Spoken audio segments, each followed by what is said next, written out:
Hey everyone, my name is Muska and welcome to Best of 2019 Overwatch Edition. This will include additions to the game and the things that were added either to Overwatch or around Overwatch that just really made for our highlights of this year. Essentially any features, content, changes or anything like that that we thought were just really impactful and made the game much better this year. This video is also sponsored by HyperX. Thank you very much for the continued support of the channel, and if you want some sick gaming gear, some headphones or anything like that, then yeah, check them out. They make some really good stuff. I'm gonna start from 5, go all the way up to 1, and then go through some things that didn't make the cut. Let's get started. First off, on number 5 we have Baptiste's story and event. What I mean by this is the actual Baptiste comic and story type of thing, the short story that was created. It had fantastic illustrations and worked as a very nice teaser for future stuff to come, and at the time a lot of people thought that Maga was going to be the next hero, and maybe Blizzard had plans for him to be, and that was even why that short story was made in the first place. We know they messed around with Maga, but even though he didn't actually end up becoming a character around then, that whole event and the short story and the hype and sort of community discussion that was created around then really reminded me of what it was like back in 2016 and 2017 with early heroes like Sombra and the whole Doomfist hype and all of that, of course. It was just a bit of a nostalgic feeling, and the whole community sort of came together in a way that was just really awesome. So that made for a very memorable moment. Maybe it was just for me personally and Ryan though, I'm not sure what you think about that. Regardless, let's move on to the next spot, which is number 4.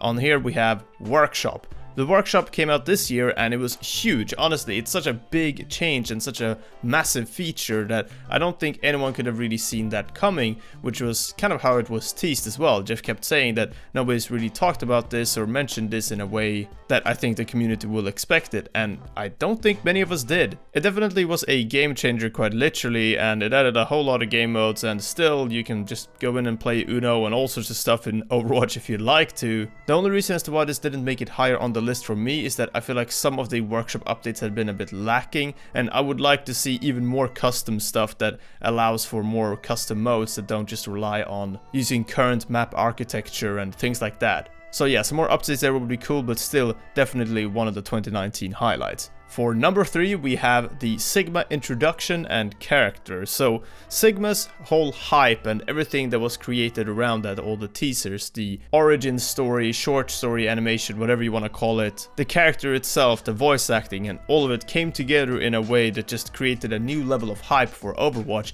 And one of the top posts of this year on r/Overwatch on Reddit as well is actually the Sigma introduction trailer, and it was just so well done that I feel like the reaction towards that was one of the best ones we've seen after the launch of Overwatch and after the Sombra reveal. The Sigma reveal and the teasers and all of that really comes close, as it just felt so interesting and cool and different and new feeling to those teasers as well. I loved it and a lot of people did. That's a well-deserved number 3 spot of the year for sure. On number 2 we have patch 1.39, and that might sound like a little bit of a weird pick for you guys, as not a lot of people remember the patch numbers, but patch 1.39 was the patch where Sigma was introduced as well, which isn't really why I'm highlighting it, and it's a bit weird considering he was the number 3 spot, but there were a lot of other changes in that patch. There was the Brigitte rework, changes to how beams worked for Symmetra and Zarya, which really changed those characters up, ultimate charge rate I believe was nerfed as well, along with a couple other characters, and just other fixes in there that made the game really interesting. They added the steadfast ability for Reinhardt as well,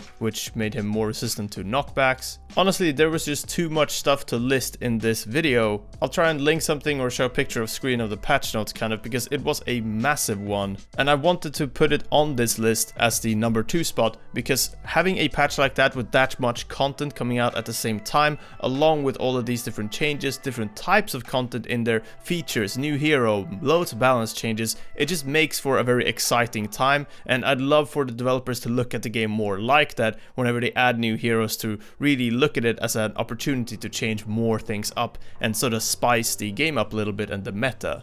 Now, funnily enough, our number 1 pick for this list was also in this patch, but I would say that this number 2 spot is more dedicated to the efforts around that patch as a whole and what that did to the game around that time. And our number 1 spot, which I don't think is a surprise at this point, is Rollcue.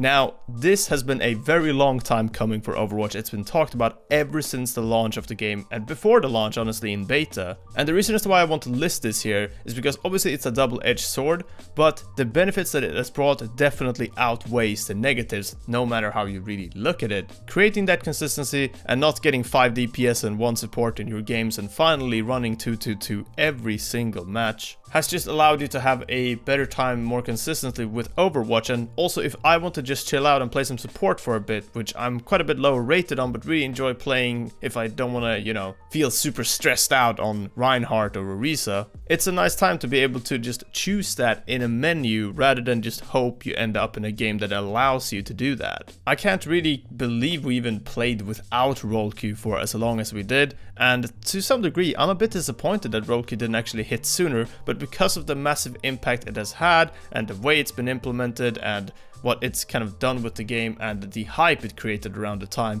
it's a well-deserving #1 spot for our best of 2019 for Overwatch. If you agree with this list, then let me know, leave a like. If you don't agree, then dislike, I guess, and drop your list in the comments. Now for a few things that didn't actually make the cut, but were pretty close, some of these at least. The first one is Overwatch 2, and I just wanted to mention that because it is just an announcement at this time. It didn't actually change anything with the game currently. In fact, it might have changed things for the worse currently to some degree, and I didn't want to include it because of that. It just didn't really seem like it fit with all these other things that were actual changes and things that changed the way we experience and play the game rather than just an announcement. Something that did fit very well with Overwatch 2 though was the stations at BlizzCon that we played Overwatch 2 on, as they were all equipped with HyperX gear, headphones, mouse pads, keyboards and mice, and it was just a great time to play it on the stuff that we actually use in our everyday. Both Ryan and I use HyperX gear fully with our PC setups. We've worked with them for years now, and we're looking forward to continue working with them in 2020. Thank you, HyperX friends, and yeah, if you want to check out their stuff, then click the link in the top comment. It's going to be pinned there. Yeah, good stuff. The Baptiste release as well is something that you might have been surprised to have not seen in there. Baptiste was a really cool character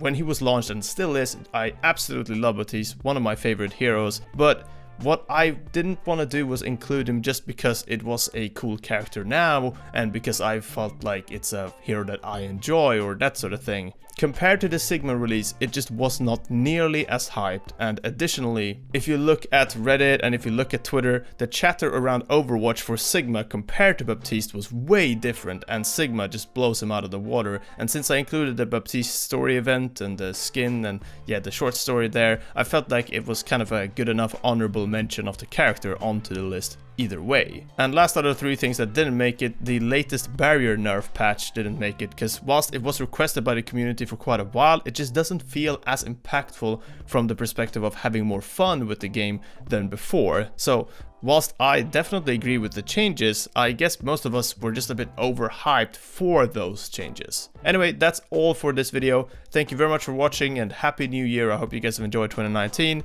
Here's to 2020 and for another great year of Overwatch. And yeah, hopefully we'll get some sick patches fairly early into the year. That'd be great, Blizzard. Thank you very much. Okay, that's it. Thanks for watching, and yeah, I'll see you guys next year. Bye bye.